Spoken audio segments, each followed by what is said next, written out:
کہ آپ میں نکالیاں سنی ہیں جس میں آپ نے کہا ہے کہ جی عمر جو ہے وہ آگ لے کے آپ کی بیٹی کے دروازے پر آئے تھے اور وہ دروازے کو دھکا دیا تھا، ان کا بازو ٹوٹ گیا تھا، بچہ شہید ہو گیا تھا. آخر یہ سارا چکر پھر کیوں ہوا؟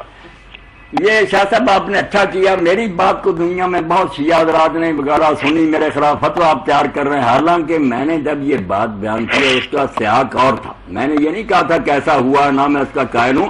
اگر ہوا ہوتا سلیم بن قیس جس کا میں دیکھا اس کی جھوٹی کتاب کے علاوہ یہ باتیں ہوتی تو میں حضرت عمر کو حضرت عمر کیوں کہتا؟ میں آپ سے پہلے بڑھ کر اس کو برا بلا کہتا.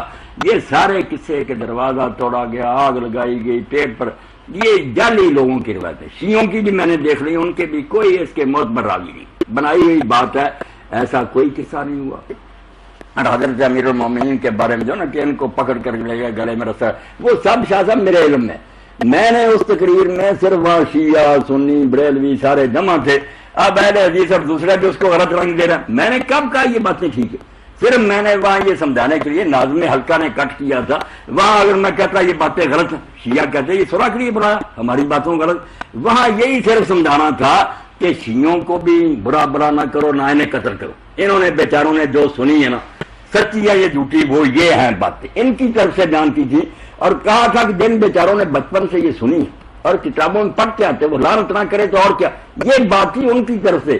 سنیوں کو کہا کہ تم نے سنا کہ انہوں نے بڑا انصاف کیا، حضور کی سے محبت کی ہے، یہ ان کی تعریف نہ کرے تو اور کیا. یہ سارے حلقوں کو ٹھنڈا کرنے کے لیے کہ مار پٹائی اور مناظروں سے کیا بنے گا، جو کسی نے سنا اس پر لگا، اس کو اپنا رنگ سب نے دے دیا. پہلے شیعوں نے کہا کہ مولوی صاحب نے ہماری حمایت کر دی کہ یہ ظلم ہوئے تھے، حالانکہ میں یہ ظلم مانتا تو حضرت عمر کو معذرت، تو حضرت عمر کو کہتا پھر لعنت نہ کرتا.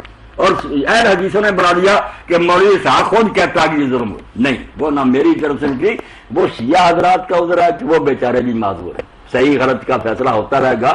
جو سنا ہے میں نے وہاں کہا کہ اگر سنی بھی مان لے کہ ایک فیصد بھی اس میں سچ ہے تو وہ چھوڑے نہیں صحابہ کو، اور کیا کرے. مسئلہ تو صرف یہ ہے کہ 1400 سال کی باتیں ہیں، راوی طرح طرح کے ہیں، جھوٹ سارے گروہ مانتے ہیں، کتابوں میں بھرا گیا ہے. اب ان کی بنا پر کیا فیصلہ کیا جائے کہ ان کی بات سچی ہے یا نہیں سچی.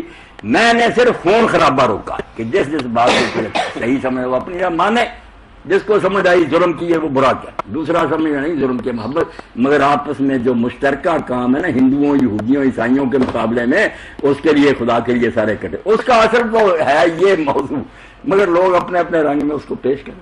اب شاہ صاحب بتائے نا، میں نہیں کہتا کیسے ظلم ہوئے ہیں، نہ کسی نے حضرت امیر کو کھینچا. مطلب وہ کتابوں میں تو لکھے ہوئے نا، ایک کتاب نہیں، یہ تو بہت سی کتابوں میں یہ نہیں، وہ نقل در نہ کرے نا شاہ صاحب. ایک بات ہے بخاری نے لکھی وہ بے شک پھر 1000 کتاب میں نقل، وہ 1000 نہیں بن جاتی.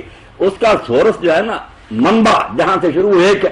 یہ باتیں ہیں جو آپ لکھنے ابن کتابہ نے لکھی ہے، دوسرے تبری نے، کسی نے صرف اتنا ہی لکھا کہ دھمکی دی آگ لگا دیں گے، کسی نے کہا دروازے گرائے. اب دیکھنا تو شاہ صاحب یہ آپ بھی کوشش کریں، اپنے شیعہ دوستوں کا میرا سلام ہوتا ہے کہ وہ اپنی کتابوں سے نکال دیں کوئی صحیح سند کہ یہ چیز ہوئی ہے. پھر میں کہوں گا یہ ٹھیک ہے، یہ بیچارے اپنی ذات بان کرتے رہے. مگر جب ان کے پاس بھی کوئی صحیح سند نہیں تو خدا سے ڈرنا چاہیے کہ یہ اگر ان کو لعنت کرنا ہے اور وہ انہوں نے ظلم نہ کیا ہو، ان کا انجام کیا ہوگا. اس لیے آپ تحقیق کریں. میں یہ نہیں کہتا غلط ہے، یہ نہیں، کتابیں نکالیں اس میں راوی دیکھ لیں، اگر صحیح راوی ملیں تو انشاءاللہ اگلی نشست میں آپ کو ظاہر میں